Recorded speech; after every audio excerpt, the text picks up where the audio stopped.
Sombongnya bukan main. Menang hadapi Vietnam ibarat juara Piala Dunia.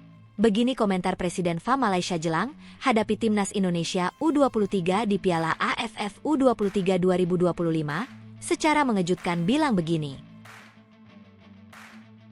Nah ini nih, Shin Taeyong beri 3 kunci penting ke Patrick Kluivert untuk mengalahkan tim-tim Timur Tengah di babak keempat kualifikasi Piala Dunia.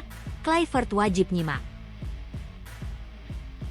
Bikin cengar-cengir supporter Timnas Indonesia, media Irak sebut negaranya ogah segrup dengan Garuda karena ingin pergi bareng ke Piala Dunia 2026. Inilah 5 pemain keturunan yang berpotensi besar dinaturalisasi Timnas Indonesia di putaran keempat kualifikasi Piala Dunia 2026. Yuk simak ulasan terlengkapnya sebagai berikut. Tapi sebelum itu jangan lupa subscribe, agar kalian tidak ketinggalan informasi terbaru seputar Timnas Indonesia setiap harinya.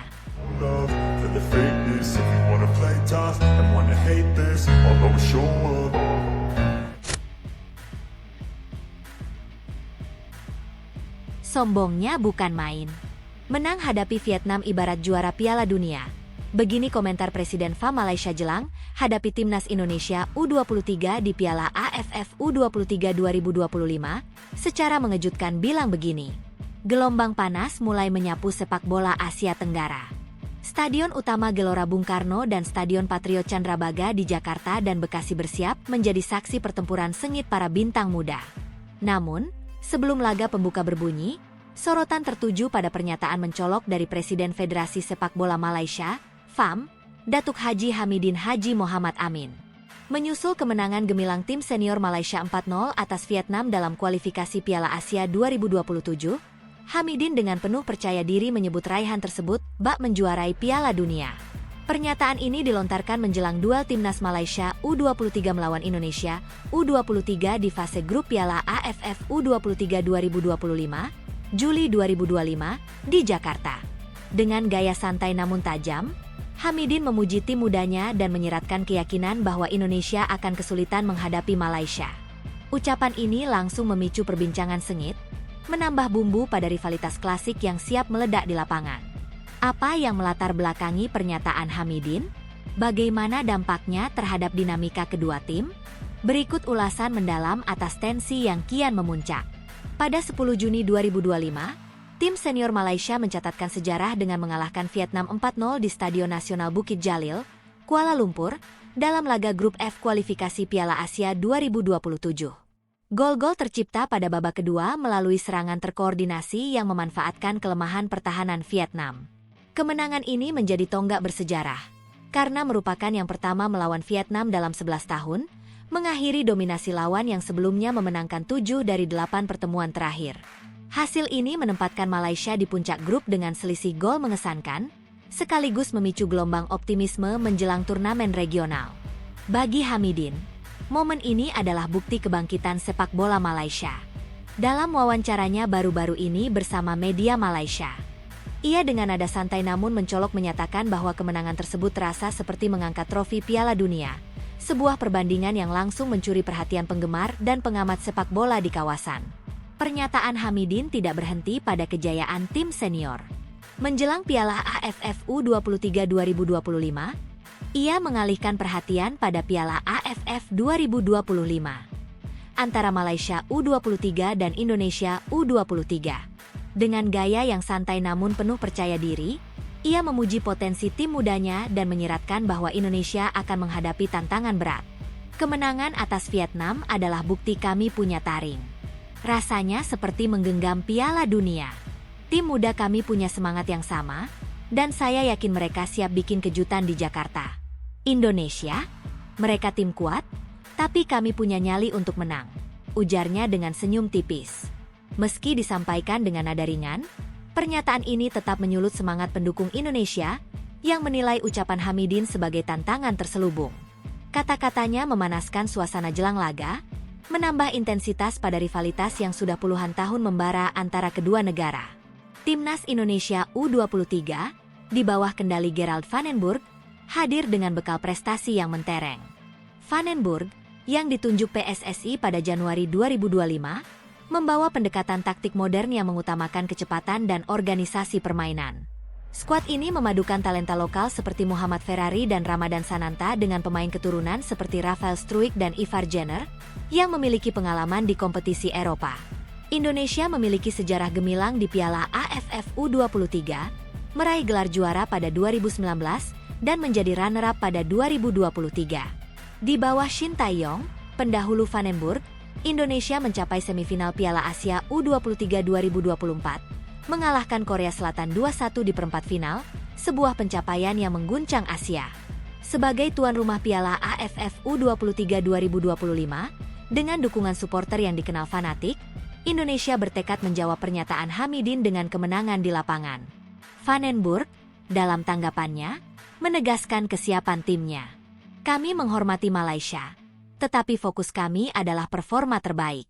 Dukungan supporter akan jadi energi tambahan, katanya dengan nada tegas namun terkendali. Rivalitas Indonesia dan Malaysia telah menjadi legenda di sepak bola Asia Tenggara. Sejak dekade 1960-an, kedua tim saling berhadapan dalam pertarungan sengit, dengan Indonesia memimpin rekor pertemuan secara tipis. Namun, Malaysia memiliki kenangan manis, terutama saat menjuarai Piala AFF 2010 dengan mengalahkan Indonesia di final, sebuah kekalahan yang masih membekas di hati pendukung Garuda. Kemenangan Malaysia atas Vietnam pada Juni 2025 semakin memanaskan suasana, terutama setelah pengamat sepak bola regional memuji performa Malaysia sebagai tanda kebangkitan mereka. Namun, Indonesia bukan tanpa amunisi. Di bawah Vandenburg, tim U23 menunjukkan kedisiplinan dan semangat juang tinggi, siap menghadapi setiap tantangan dengan aksi nyata di lapangan. Pernyataan Hamidin menjadi sorotan utama menjelang laga ini. Dalam wawancara lanjutan, ia menambahkan, Malaysia sedang di jalur emas. Kemenangan atas Vietnam membuktikan kami bisa menumbangkan raksasa. Piala AFF U23 adalah panggung bagi anak-anak muda kami untuk bersinar. Indonesia pasti punya ambisi besar sebagai tuan rumah, tapi kami datang dengan nyali besar. Saya yakin tim kami bisa pulang dengan senyum lebar, mungkin dengan trofi di tangan. Meski disampaikan dengan nada santai, kata-kata mencolok ini tetap memicu semangat kompetitif di kalangan pendukung Indonesia. Bagi Hamidin, pernyataan ini mungkin dimaksudkan untuk memompa semangat timnya, tetapi juga berfungsi sebagai pemicu bagi Indonesia untuk tampil lebih agresif di depan publik sendiri. Piala AFF U23 2025 bukan sekadar ajang perebutan trofi, melainkan panggung untuk mempertaruhkan gengsi dalam rivalitas abadi antara Indonesia dan Malaysia. Malaysia datang dengan kepercayaan diri tinggi, didorong oleh kejayaan tim senior mereka atas Vietnam. Namun, Indonesia memiliki keunggulan sebagai tuan rumah, skuad yang tangguh, dan motivasi untuk menjawab pernyataan Hamidin dengan kemenangan. Laga ini akan menjadi ujian bagi Gerald Vandenburg, yang diharapkan mampu membawa Indonesia meraih gelar di depan pendukungnya. Akankah Malaysia U23 mengukir kejutan? Atau Indonesia U23 yang akan mengibarkan bendera Garuda di puncak? Pertarungan ini diprediksi akan menyuguhkan tensi tinggi dan drama yang tak terlupakan. Apa pandangan Anda mengenai pernyataan Hamidin? Apakah Indonesia U23 mampu mengatasi Malaysia? Bagikan pendapat Anda. Karena sejarah sepak bola tidak hanya ditulis oleh para pemain di lapangan. Nah ini nih, Shin Tae-yong beri 3 kunci penting ke Patrick Kluivert untuk mengalahkan tim-tim Timur Tengah di babak keempat kualifikasi Piala Dunia. Perjuangan timnas Indonesia di babak keempat kualifikasi Piala Dunia 2026 zona Asia menjadi tantangan berat yang menanti skuad Garuda. Di bawah kendali pelatih Patrick Kluivert, timnas bersiap menghadapi tim-tim kuat asal Timur Tengah seperti Qatar, Uni Emirat Arab, Irak, atau Oman dalam pertandingan yang akan digelar di Qatar dan Arab Saudi pada 8 hingga 14 Oktober 2025. Meskipun undian grup baru dijadwalkan pada 17 Juli 2025, lawan-lawan ini dikenal unggul berkat adaptasi mereka terhadap iklim Timur Tengah yang panas dan kering, ditambah kekuatan fisik pemain yang tangguh. Arab Saudi tidak termasuk sebagai calon lawan, karena sudah berada satu grup dengan Indonesia di putaran ketiga. Untuk membantu menghadapi tantangan ini, mantan pelatih timnas Indonesia, Shin Tae-yong, memberikan 3 kunci strategis kepada Kluivert, yang diharapkan menjadi panduan untuk meraih tiket menuju Piala Dunia 2026, mimpi besar bagi sepak bola Indonesia. Shin Tae-yong, yang memimpin timnas Indonesia dari 2020 hingga Januari 2025, memiliki pengalaman mendalam dalam membawa tim ini bersaing di level Asia. Di bawah arahannya, Indonesia mencatat sejarah dengan lolos ke babak 16 besar Piala Asia 2023, semifinal Piala Asia U23 2024, dan putaran ketiga kualifikasi Piala Dunia 2026. Peringkat FIFA Indonesia melonjak dari 173 ke 127, berkat kontribusi pemain seperti Jai Itzes, Tom Haye, dan Marcelino Ferdinand, serta proses naturalisasi yang efektif. Meski kini melatih di Korea Selatan, Shin tetap memperhatikan perjuangan Garuda. Kekalahan telak 6-0 dari Jepang di laga terakhir putaran ketiga menjadi sorotan, menunjukkan kelemahan yang perlu segera diperbaiki. Namun, lolosnya Indonesia ke babak keempat dengan finish di posisi keempat grup C, mengumpulkan 12 poin dari 3 kemenangan, 3 imbang, dan 4 kekalahan, merupakan prestasi yang patut diapresiasi. Kemenangan 1-0 atas Tiongkok melalui gol penalti Ula Romeni dan hasil imbang melawan Arab Saudi menjadi bukti potensi tim ini. Dalam perbincangan dengan Jeng Sok Seo melalui Instagram, Shin memuji keberhasilan Indonesia mencapai babak keempat. Lolos ke fase ini sudah merupakan pencapaian luar biasa bagi timnas Indonesia. Saya yakin di babak keempat, mereka akan tampil lebih berani dan menunjukkan semangat juang yang lebih besar, ujarnya. Shin menekankan bahwa skuad Garuda harus melakukan pembenahan serius untuk bersaing dengan tim-tim Timur Tengah yang dikenal memiliki keunggulan fisik, taktik disiplin, dan pengalaman di kompetisi kompetitif. Kekalahan dari Jepang, di mana Indonesia gagal melepaskan satu pun tembakan dan kebobolan 6 gol, menjadi pelajaran berharga tentang pentingnya organisasi permainan dan ketahanan. Shin menawarkan 3 kunci strategis yang harus diterapkan Kluivert untuk membatasi tim menghadapi tantang ini dan memanfaatkan peluang meraih hasil positif di fase krusial ini. Pertama, Shin menekankan pentingnya kekuatan fisik. Tim-tim Timur Tengah seperti Qatar, Irak, UEA, dan Oman dikenal memiliki pemain dengan daya tahan dan kekuatan tubuh yang mumpuni. Seringkali mampu mendominasi duel fisik dan mempertahankan intensitas hingga menit akhir. Iklim Timur Tengah, dengan suhu yang bisa mencapai 40 derajat Celcius dan kelembapan rendah, menambah tantangan bagi tim dari Asia Tenggara seperti Indonesia yang lebih terbiasa dengan iklim tropis. Di sana, mereka akan menghadapi tim-tim Timur Tengah dengan lingkungan yang sangat berbeda. Kondisi fisik harus disiapkan dengan sangat baik, mulai dari stamina hingga ketahanan terhadap cuaca ekstrim, kata Shin. Ia menyarankan program latihan intensif yang mencakup simulasi pertandingan di iklim panas, penguatan otot untuk duel udara, dan manajemen hidrasi yang ketat. Pengalaman Shin saat melatih Korea Selatan di Piala Dunia 2018, menghadapi tim-tim Eropa dengan fisik kuat, menjadi dasar saran ini. Ia juga menyoroti pentingnya rotasi pemain untuk menjaga kebugaran selama jadwal padat babak keempat, yang hanya berlangsung 6 hari. Kedua, Shin menggarisbawahi perlunya memperkuat lini belakang. Selama putaran ketiga, Indonesia kebobolan 20 gol dalam 10 pertandingan, angka yang cukup tinggi dibandingkan calon lawan di babak keempat seperti Qatar, kebobolan 8 gol, atau Irak, kebobolan 10 gol. Kebobolan 6 gol dari Jepang, termasuk 2 dari bola mati, menunjukkan kerentanan pertahanan, terutama tanpa Rizky Ridho yang cedera. Pemain seperti Jai Itzes, Maes Hilgers, dan Justin Hubner, yang menjadi tulang punggung lini belakang, harus meningkatkan koordinasi dan konsentrasi.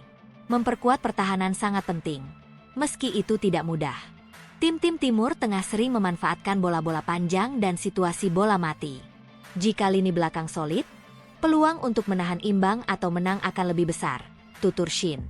Ia menyarankan latihan khusus untuk mengantisipasi tendangan sudut dan umpan silang, serta menempatkan pemain dengan postur tinggi seperti Itzes untuk mengatasi duel udara. Shin juga menekankan peran Emil Audero sebagai kiper untuk memimpin organisasi pertahanan dan meningkatkan komunikasi dengan bek. Ketiga, Shin menyoroti pentingnya analisis mendalam terhadap permainan lawan. Tim-tim Timur Tengah memiliki gaya bermain yang bervariasi. Qatar mengandalkan penguasaan bola dan serangan cepat, Irak unggul dalam transisi ofensif, UEA mengutamakan umpan-umpan pendek, dan Oman kerap memanfaatkan bola-bola panjang. Jika kita menganalisis pertandingan lawan dengan baik, kita bisa menemukan celah untuk membobol pertahanan mereka. Saya yakin Indonesia bisa meraih hasil positif dengan persiapan yang matang, ungkap Shin.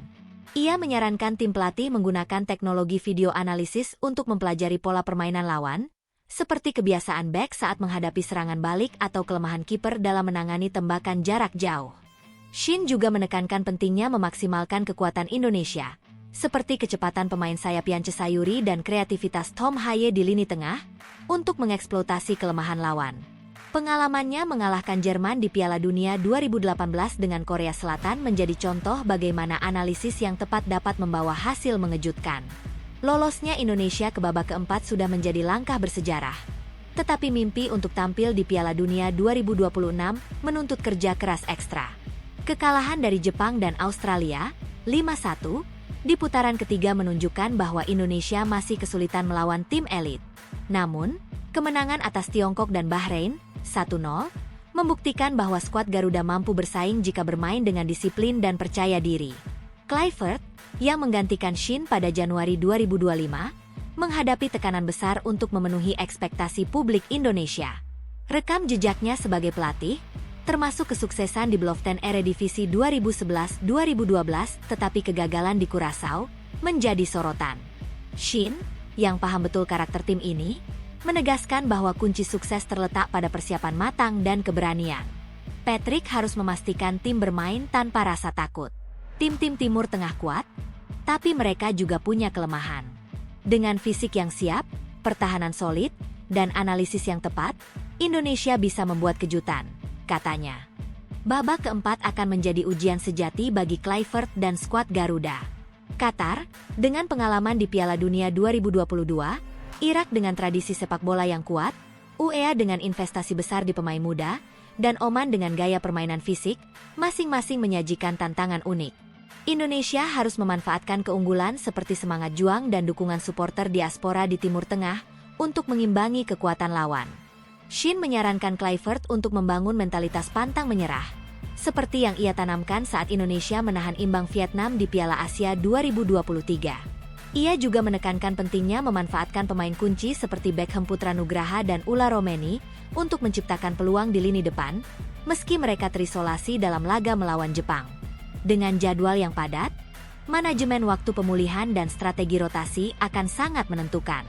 3 kunci dari Shin, kekuatan fisik, lini belakang solid, dan analisis lawan, menjadi panduan yang tidak boleh diabaikan. Pengalaman Shin membawa Indonesia menembus putaran ketiga dan mengalahkan tim seperti Filipina dan Vietnam menunjukkan bahwa strategi ini bukan sekadar teori. Kluivert, yang memiliki kontrak hingga 2027, harus memanfaatkan saran ini untuk memperbaiki performa tim, terutama setelah kebobolan 20 gol di putaran ketiga. Jika Indonesia mampu menerapkan 3 kunci ini dengan baik, peluang untuk meraih hasil positif di babak keempat, bahkan mendekati tiket Piala Dunia, bukanlah mimpi belaka. Pertanyaannya, mampukah Kluivert mengimplementasikan nasihat Shin dan membawa Indonesia melangkah lebih jauh?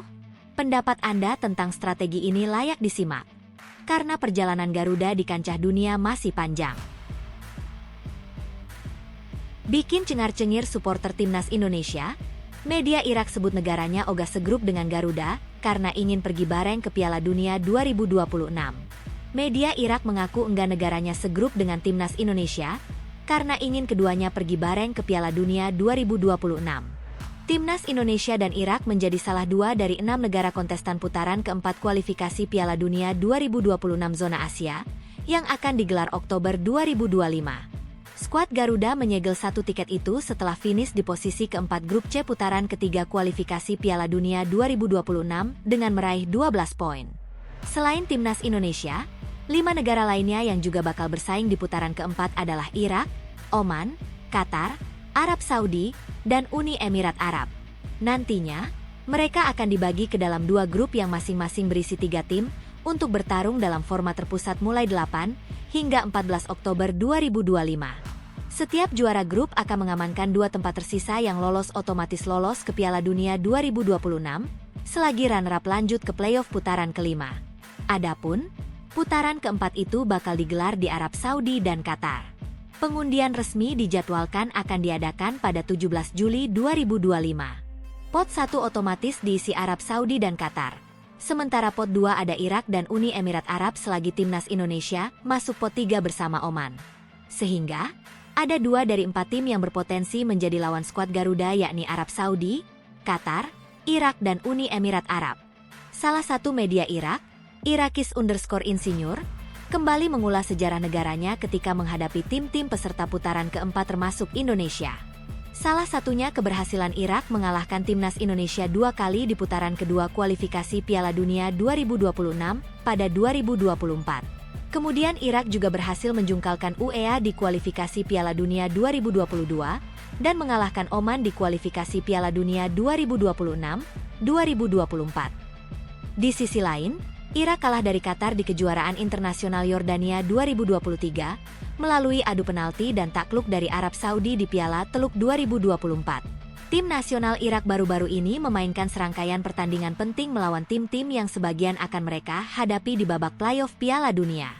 Tim tersebut telah meraih hasil yang beragam, memenangkan 3 pertandingan dan kalah 2 kali. Tulis media Irak, Irakis_Insinyur di Instagram mereka. Lebih lanjut, media Irak itu menyinggung soal kemungkinan lawan Irak di putaran keempat. Yang pasti, mereka tidak akan segrup dengan UEA. Namun, media Irak secara belak-belakan enggan satu grup dengan timnas Indonesia. Sebab, mereka ingin melihat kedua negara itu lolos ke Piala Dunia 2026. Karena berada di pot yang sama, maka kedua tim tidak akan saling berhadapan di grup yang sama dengan UEA.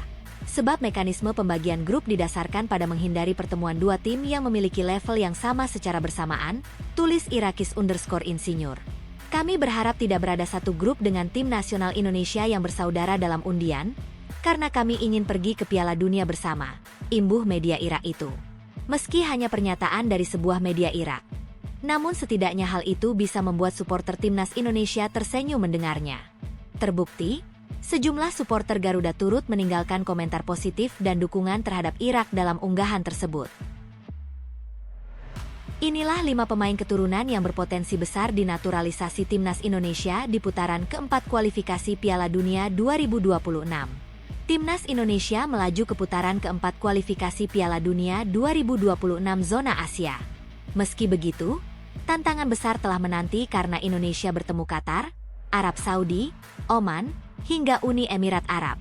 Dengan jeda waktu yang cukup panjang hingga laga selanjutnya pada Oktober 2025, persiapan harus dimaksimalkan, termasuk mempertimbangkan opsi menambah kekuatan melalui skema naturalisasi pemain keturunan. Strategi ini telah terbukti mampu meningkatkan kualitas permainan Indonesia. Kehadiran sosok seperti Kelvin Verdong, Jai Itzes, dan Ula Romeni memberikan dampak positif yang signifikan bagi tim nasional. Ketiganya kini menjadi bagian penting dari tim dan turut membawa timnas Indonesia tampil lebih kompetitif di level Asia. Masih terdapat sejumlah pemain keturunan lainnya yang berpeluang untuk dinaturalisasi guna memperkuat Garuda di babak selanjutnya. Berikut 5 nama yang layak dipertimbangkan untuk memperkuat skuad asuhan Patrick Kluivert. 1. Miljan Manhoef. Miljan Manhoef sudah cukup lama dikaitkan dengan timnas Indonesia. Pemain yang memiliki darah Belanda Indonesia ini sempat mencuri perhatian saat membela Vitesse Arnhem, sebelum akhirnya hijrah ke Stoke City yang bermain di divisi Championship Inggris. Manhoef dikenal dengan kecepatan, kelincahan, serta kemampuannya dalam duel 1 lawan 1. Ia kerap tampil sebagai winger kanan, namun cukup fleksibel dimainkan di sisi kiri. Jika proses naturalisasi dapat diselesaikan, Manhoef berpotensi menjadi salah satu pilihan utama di lini serang Garuda. Ia menawarkan nuansa berbeda karena memiliki pengalaman bersaing di kompetisi dengan intensitas tinggi. 2. Mauro Zijlstra. Nama Mauro Zijlstra mungkin belum setenar pemain keturunan lainnya, tetapi ia menyimpan potensi besar. Saat ini, Zijlstra bermain untuk tim U21 SC Heerenveen dan sudah menunjukkan kualitas sebagai penyerang yang tajam, dengan naluri mencetak gol serta pergerakan cerdas di kotak penalti. Diketahui bahwa Mauro memiliki darah Indonesia dari garis ayahnya dan telah membuka kemungkinan membela timnas merah putih. Dengan usia yang masih sangat muda, Zijlstra dapat menjadi investasi jangka panjang bagi Indonesia. Jika dibina dengan baik, ia bisa tumbuh menjadi pesaing serius bagi Ula Romeni di lini depan. 3. Emiliano Jonathans. Emiliano Jonathans merupakan salah satu talenta muda yang sedang berkembang di Belanda. Pemain yang memiliki darah keturunan Indonesia ini kini memperkuat Jong FC Utrecht dan secara rutin tampil di kompetisi Eerste Divisie. Ia dikenal sebagai winger agresif dengan kecepatan dan kemampuan menggiring bola yang mumpuni. Dengan usianya yang masih 21 tahun, Miliano memiliki ruang besar untuk berkembang. Bagi timnas Indonesia, kehadirannya akan menambah opsi di sektor sayap, yang sangat penting mengingat ketatnya persaingan di putaran keempat nanti. Kombinasinya bersama pemain seperti Rafael Struijk dan Marcelino Ferdinand berpotensi menciptakan lini serang yang lebih bervariasi dan berbahaya. 4. Pascal Struijk. Pascal Struijk termasuk pemain keturunan Indonesia yang telah mencicipi level kompetisi tinggi. Ia menjadi andalan di lini pertahanan Leeds United, klub yang pernah berkiprah di Premier League dan kini bermain di Championship. Struijk memiliki karakter sebagai bek modern, tangguh dalam duel udara, tenang saat menguasai bola, serta memiliki kemampuan memulai serangan dari lini belakang. Dengan postur yang tinggi dan pengalamannya di Liga Inggris, Struijk akan menjadi tambahan yang sangat berarti untuk lini belakang Garuda. Apabila ia bersedia membela Indonesia dan proses naturalisasi berjalan lancar, tim nasional akan mendapat suntikan kualitas yang luar biasa. 5. Thomas Paul. Nama Thomas Paul mulai mencuat di kalangan pecinta sepak bola Indonesia berkat performanya sebagai bek kiri yang solid di kompetisi Belanda. Ia merupakan pemain utama di SC Cambuur dengan gaya bermain agresif dan kedisiplinan tinggi dalam bertahan. Selain itu, Paul memiliki kemampuan mengirim umpan silang yang presisi, sebuah atribut yang sangat dibutuhkan dalam membongkar pertahanan lawan. Dengan minimnya bek kiri murni yang tampil konsisten di timnas, Thomas Paul dapat menjadi solusi jangka menengah hingga panjang. Jika ia bersedia memperkuat Garuda dan proses naturalisasi segera dijalankan, sektor kiri pertahanan Indonesia akan lebih tangguh, apalagi Paul juga bisa diandalkan sebagai winger. Jai Itzes bakal jadi pemain termahal timnas Indonesia, Mees Hilgers makin ketinggalan. Kapten timnas Indonesia, Jai Itzes selangkah lagi bisa singkirkan posisi rekan satu timnya sebagai pemain termahal jika rumor kepindahan sang pemain benar-benar terjadi. Baru-baru ini Jai Itzes dilaporkan sedang diminati Udinese, salah satu tim kasta tertinggi Liga Italia dengan nilai transfer yang fantastis. Jika Jai Itzes benar meninggalkan Venezia dan bergabung dengan Udinese, ia akan menjadi pemain termahal di timnas Indonesia. Rumor kepindahan Jai Itzes ke Udinese dikarenakan klub tersebut sedang membutuhkan bek baru untuk menggantikan posisi Jaka Bijol. Untuk Jaka Bijol sedang dikaitkan dengan sejumlah klub besar Serie A seperti Napoli dan Inter Milan. Udinese sebenarnya tidak berniat melepasnya. Namun ada kans dari sang pemain buat pergi mengingat ada tawaran menggiurkan. Oleh sebab itulah, Direktur Teknik Udinese, Gianluca Nani memasukkan Jai Itzes sebagai opsi pengganti jika Jaka Bijol hengkang. Dalam beberapa hari terakhir, Udinese juga menginginkan kedatangan Przemysław Wisniewski dari Spezia, tulis Messaggero Veneto. Jai Itzes adalah penerus ideal bagi Bijol, karena masa lalunya sebagai gelandang yang sama dengan pemain Slovenia tersebut. Apabila kepindahan Jai Itzes ke Udinese terrealisasi, maka bek berusia 25 tahun itu akan menjadi pemain termahal timnas Indonesia. Hal tersebut dikarenakan Udinese menyiapkan mahar untuk Jai Itzes sebesar 25 juta euro, atau sekitar 469,5 miliar rupiah. Angka tersebut tentunya lebih tinggi dari kolega Jai Itzes di timnas Indonesia, Mees Hilgers, yang punya nilai pasaran 6,5 juta euro setara dengan 112,9 miliar rupiah. Meski begitu, Jai Itzes bukanlah satu-satunya kandidat pengganti Jaka Bijol di lini belakang Udinese. Itzes memang tengah menjadi perbincangan hangat di kalangan penggemar sepak bola, khususnya di Serie A. Penampilan solidnya bersama Venezia sepanjang musim 2024 hingga 2025 membuatnya dilirik oleh beberapa tim besar. Dalam 36 pertandingan yang dijalankan bersama Venezia, Itzes mampu menjaga pertahanan timnya tetap kokoh, sambil menyumbangkan 2 gol penting. Selain unggul di lapangan, Itzes juga diberi kepercayaan untuk mengenakan ban kapten di Venezia. Sebuah penghormatan yang tak mudah didapat oleh para pesepak bola yang tengah merintis karir di Eropa. Keberadaannya sebagai kapten juga menjadi cerminan kepemimpinan, kematangan, dan visi permainannya yang luar biasa. Tak heran jika Udinese kemudian menjadikan Itzes sebagai satu dari daftar prioritas transfernya. Klub yang diberi julukan Le Zebrette tersebut tengah mencari bek tengah yang mampu menggantikan peran Jaka Bijol. Selain Udinese, beberapa klub besar Italia juga tengah mengintai peluang untuk merekrut Itzes. Juventus, Inter Milan, dan Bologna diberitakan turut mencari cara untuk mendapatkan tanda tangan bek tengah 25 tahun tersebut. Hal ini terjadi bukan tanpa alasan. Itzes memang tengah tampil luar biasa dan menjadi pilar penting di lini pertahanan Venezia. Perannya tak hanya menjaga gawang dari serangan lawan, tetapi juga mampu memberikan kontribusi saat tim tengah melancarkan serangan. Keberadaannya turut membantu timnas melangkah ke putaran keempat kualifikasi Piala Dunia 2026 zona Asia, sebuah prestasi yang memberikan harapan lebih besar bagi sepak bola Indonesia di kancah internasional. Itzes memang tengah memasuki puncak karirnya, sehingga tak heran jika namanya menjadi incaran klub-klub besar. Kecepatan, visi, kepemimpinan, dan kekuatan fisiknya merupakan kombinasi yang sulit ditemukan pada satu bek tengah. Dengan bergabungnya Itzes, Udinese diharapkan mampu meningkatkan kualitas pertahanannya sekaligus menjaga stabilitas tim di tengah kerasnya persaingan Serie A 2025 hingga 2026.